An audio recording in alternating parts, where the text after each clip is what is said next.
नमस्कार, Navbharat times online के UP news room में मैं श्रेयांश त्रिपाठी आप सभी का स्वागत करता हूं। उत्तर प्रदेश की राज्य सरकार ने इलाहाबाद हाई कोर्ट के एक बड़े फैसले के बाद ये कहा है कि बिना ओबीसी आरक्षण के उत्तर प्रदेश का निकाय चुनाव नहीं कराया जाएगा। इलाहाबाद हाई कोर्ट के लखनऊ खंडपीठ ने आदेश दिया था कि सरकार बिना ओबीसी आरक्षण के निकाय चुनाव कराए और 31 जनवरी तक इसकी कार्रवाई पूरी की जा सकती है। इसे लेकर राज्य सरकार की ओर से सीएम योगी ने ही सामने अपना पक्ष रखा और ये कहा कि एक आयोग का गठन किया जाएगा जो ओबीसी आरक्षण का निर्धारण करेगा। इसके अलावा अगर जरूरत पड़ी तो राज्य सरकार सुप्रीम कोर्ट जाएगी, लेकिन बिना ओबीसी आरक्षण के निकाय चुनाव नहीं कराया जाएगा। इस बारे में हमारे न्यूज रूम के साथियों की क्या राय है और ओबीसी की राजनीति पर बीजेपी ने अपना सारा दांव क्यों खेला है, क्यों ओबीसी वोटर बीजेपी के लिए जरूरी है, इन सभी पर अपने न्यूज रूम के साथियों से बातचीत करेंगे। हमारे पास वो तमाम साथी मौजूद हैं जिन्होंने बिहार से लेकर उत्तर प्रदेश तक की तमाम राजनीति पर बहुत कुछ लिखा है और उनसे जानने की कोशिश करेंगे कि क्यों उत्तर भारत के राज्यों में ओबीसी वोटर्स की जो राजनीति है वो इतनी ज़रूरी है। हमारे साथ उत्तर प्रदेश में बहुत लंबे समय से काम कर रहे शैलेश शुक्ला जी हैं।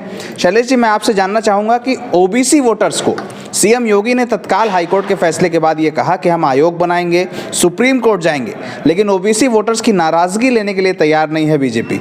इसका मुख्य कारण क्या है, क्यों ओबीसी वोटर्स पर इतना बड़ा दाव लगा रहे हैं? इसका मैं जवाब ऐसे दूंगा कि केपी मौर्य ने इस फैसले के बाद तुरंत ट्वीट किया और कहा कि ओबीसी के अधिकारों की रक्षा की जाएगी और उस पर आँच नहीं आने दी जाएगी। ओबीसी दरअसल अगर माना जाए तो करीब 60% जो है वो आबादी ओबीसी की उत्तर प्रदेश में है और ओबीसी बहुत ही प्रभावशाली जातियां उसमें आती हैं। ओबीसी के अंदर इसमें यादव हों और कई और जातियां हैं जो जैसे कुम्हार हैं, मौर्य हैं, ये सभी ओबीसी की जातियां जो हैं वो चुनाव में बहुत ही निर्णायक भूमिका निभाती हैं और हर दल अभी ओबीसी और दलित को अपने साथ लाने में जुटा हुआ है। आज अखिलेश यादव का एक बयान आया है, वो बहुत ही काबिल गौर है। उन्होंने कहा कि दलितों को भी अब आने वाले समय में निशाना बनाया जा सकता है। तो एक तरीके से उन्होंने दलितों से अपील भी और साथ ही उन्होंने ये भी कहा कि दलितों को भी साथ आना होगा। तो वो दलित और जो ओबीसी का डेडली कॉम्बिनेशन है उसकी तरफ अखिलेश यादव बढ़ रहे हैं और उसकी वजह यह है कि अगर दलित और ओबीसी जिसके पास चले जाएंगे वो सरकार बनाएगा। मतलब निकाय का चुनाव जो है वो बहाना है, असली जो पूरा मामला है वो 2024 के लोकसभा चुनाव को लेकर है। हमारे साथ देवेंद्र पराशर जी हैं, बिहार की राजनीति पर करीब से नज़र रखते हैं और बिहार से ही आते हैं, बिहार को लंबे वक्त से जानते हैं। देवेंद्र जी, आपसे समझना चाहूँगा कि ओबीसी की राजनीति उत्तर प्रदेश में इतनी हावी कैसे है? आप बिहार से आते हैं जहाँ पर जातीय राजनीति और उत्तर प्रदेश में भी वैसा ही माहौल है। सीएम योगी का जो स्टैंड है कि बिना ओबीसी आरक्षण के चुनाव नहीं कराएंगे, कैसे देखते हैं आप इसे? देखिए, दो चीज़ें समझनी होगी, बिहार हो या यूपी, यहाँ की जो राजनीति जाति के इर्द गिर्द ही घूमती है। योगी आदित्यनाथ जानते हैं अगर बेड़ा पार होना है तो बिना जाति के आगे नहीं जा सकते हैं। यही कारण है कि उन्होंने खुद आगे आकर स्टैंड लिया। ठीक है, मौर्य जी ने आकर ट्वीट किया, देखिए स्टैंड कौन लिया? योगी आदित्यनाथ। योगी आदित्यनाथ भली भांति जानते हैं अगर सियासत में लंबे समय तक टिकना है, लंबे समय तक चलना है, जाति की राजनीति करनी ही होगी। इसलिए उन्होंने साफ किया कि इसके लिए सुप्रीम कोर्ट तक जाना तो जाएंगे, लेकिन ओबीसी आरक्षण के साथ चुनाव कराएंगे। जी, देवेंद्र जी ने एक बड़ी बात कही कि भले ही केशव मौर्य ने ट्वीट किया, लेकिन सीएम योगी ने खुद स्टैंड लिया और ये कहा कि हम चाहे आयोग बनाना पड़े, चाहे सुप्रीम कोर्ट जाना पड़े, लेकिन आरक्षण के बिना चुनाव नहीं करेंगे। एक और साथी हैं, वैभव जी हमारे साथ हैं। उत्तर प्रदेश में इस पूरी घटनाक्रम पर आज सुबह से नज़र बनाए हुए हैं। वैभव जी, जो खबर सामने आई है उसमें उसकी बड़ी अपडेट्स क्या हैं और हाल फिलहाल में जो अभी डेवलपमेंट हुआ फैसले के आने के बाद, उस पर पूरी राय बताइए। देखिए, कई दिनों से यूपी निकाय चुनाव में आरक्षण के मुद्दे को लेकर हाई कोर्ट में फैसला चल रहा था। आज फैसला आया काफ़ी दिनों बाद, तो हाई कोर्ट ने स्पष्ट कहा कि ओबीसी आरक्षण का जो ड्राफ्ट नोटिफिकेशन है उसको हम नहीं मंजूर करेंगे, क्योंकि योगी सरकार ने ओबीसी आरक्षण के लिए जो सुप्रीम कोर्ट के ट्रिपल टेस्ट है उसके आधार पे उन्होंने अपना नोटिफिकेशन नहीं जारी किया है। तो अगर योगी सरकार चाहे तो बगैर ओबीसी आरक्षण के निकाय चुनाव करवा सकती है, लेकिन अगर उसे आरक्षण देना है तो उसके लिए एक कमीशन का गठन करना होगा, उसके बाद ही निकाय चुनाव कराए जा सकते हैं।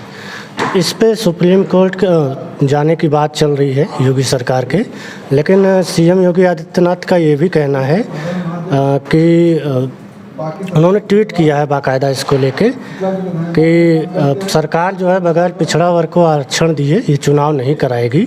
तो इसलिए सरकार सुप्रीम कोर्ट के निर्देशों के अनुसार एक कमीशन का गठन करेगी।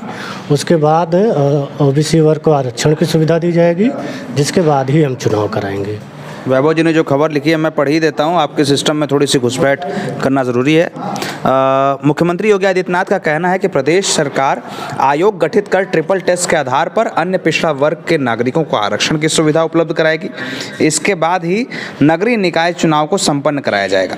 अगर ज़रूरी हुआ तो यूपी सरकार हाईकोर्ट के फैसले के तमाम कानूनी पहलुओं पर विचार करके सुप्रीम कोर्ट में अपील भी करेगी।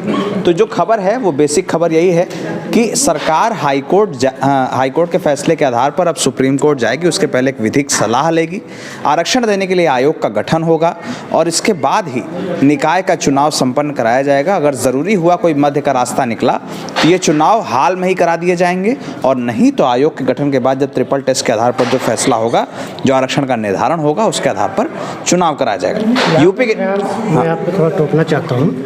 सरकार का स्पष्ट कहना है कि बगैर ओबीसी आरक्षण दिए हम चुनाव नहीं करवाएंगे। तो पहले आरक्षण के लिए कमीशन तय होगा, आरक्षण तय किया जाएगा, उसके बाद ही चुनाव कराया जाएगा।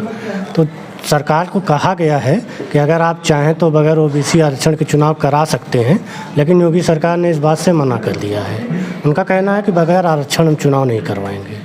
तो इस बात को समझना होगा कि कोर्ट ने भले ही ये कहा है कि आप चुनाव करा सकते हैं, लेकिन वो एक ऐच्छिक फैसला है।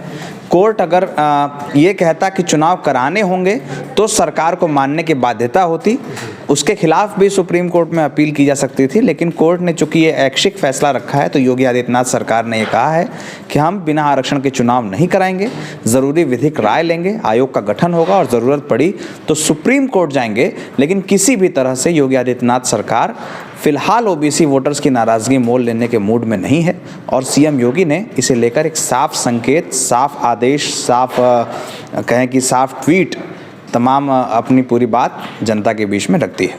यूपी के न्यूज़ रूम से हम फिर से जुड़ेंगे आपके साथ, तब तक देखते रहें नवभारत टाइम्स ऑनलाइन।